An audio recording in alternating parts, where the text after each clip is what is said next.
Hey guys, welcome back to my channel. For this video, I'm going to be continuing the series of multiple choice questions in aid of the CXC exams that is coming up.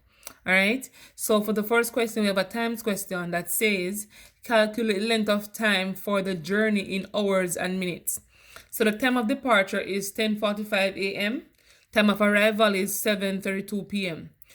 To determine the length of time in hours, guys, we first need to convert the p.m. to 7:32 p.m. to the 24-hour clock, and we know that 7 will be 19. How do we know that? Because 1 is 13, 2 is 14, 3 is 15, 4 is 16, 5 is 17, 6 is 18, so 7 is 19, 8 is 20, and the list goes on to 23. All right, guys, so for this to 24, so for this, guys, we're going to convert this 7:32 to 24 hours clock. So let's do that. And we know that 24 hours make 1 day and 60 minutes make 1 hour. So the time of departure would be 7:32. We're going to rewrite that as 19:32 hours. And the 10 a.m. can stay as it is, because 10:45, because that's already as is. So 10:45 hours.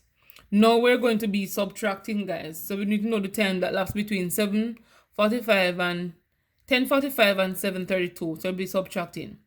So it's 45 cannot be taken from 32. So we have to borrow 1 hour from this side. And so remember, 1 hour, we have 18 hours left here.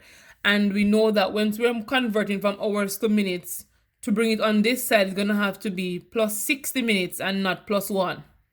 Okay, you won't have 33 here. In all, you'll have 60 plus, this is 92. In all, you'll have 92 over on this side. So you'll have 1892 subtract 10:45. And if you want to take it apart and work it, guys, you can also do that. So 92 minus 45. Let's go ahead and do that. So we have 7 here. We have 4. So on this side, we have 47 minutes. All right. And 18 subtract 10 will give us 8 hours. All right, guys. And that's basically how we get it. So we know that the time between 10:45 a.m.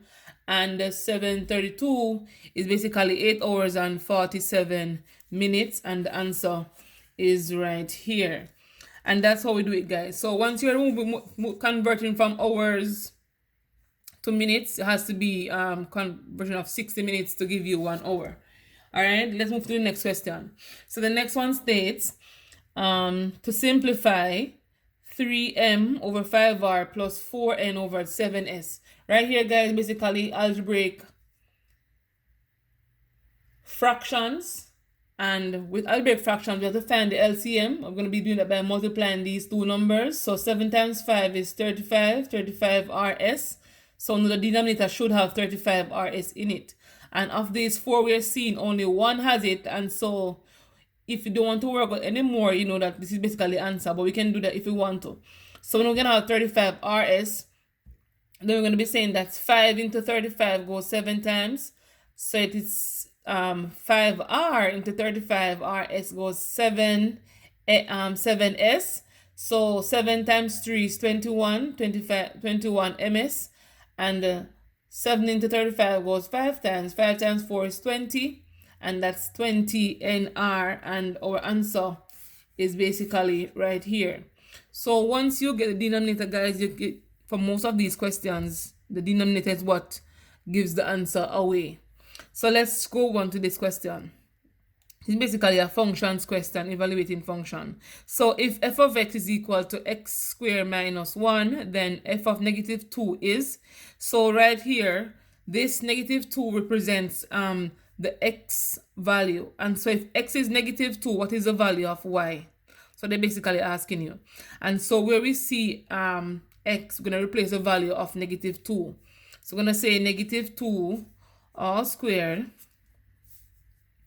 minus 1. Negative 2 all squared basically say negative 2 times negative 2, which will be equal to a positive 4. So it's 4 minus 1, which will give us 3. And our answer is y is equal to 3, and that's it. So if you need more questions like these, guys, let me know. And sometimes you'll have some compound or some, let's say, compound or rational functions to evaluate. If you want some of those, let me know, and I'll do my best to source them for you.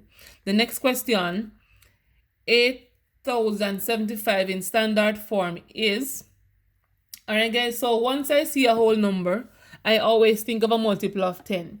If we think of 1000 and converting this to a multiple of 10, we know that 1000 will be 10 to the third power. How do I know? Because every whole number has a decimal point at the right hand of it, guys. So we move 1, 2, 3, and each movement is a movement of 10. That's one thing we need to know before we move into the standard form. Multiple of 10. So 1000 is 10 to the third, power. So if I have 8075, decimal point is right here. So you're moving 1, 2, 3. One thing to know about standard form before I even move on to that is a times 10 to the n, where a is a number that is greater than or equal to 1, but it has to be less than 10. Alright, so it's a number between 1 and 9, inclusive of 1.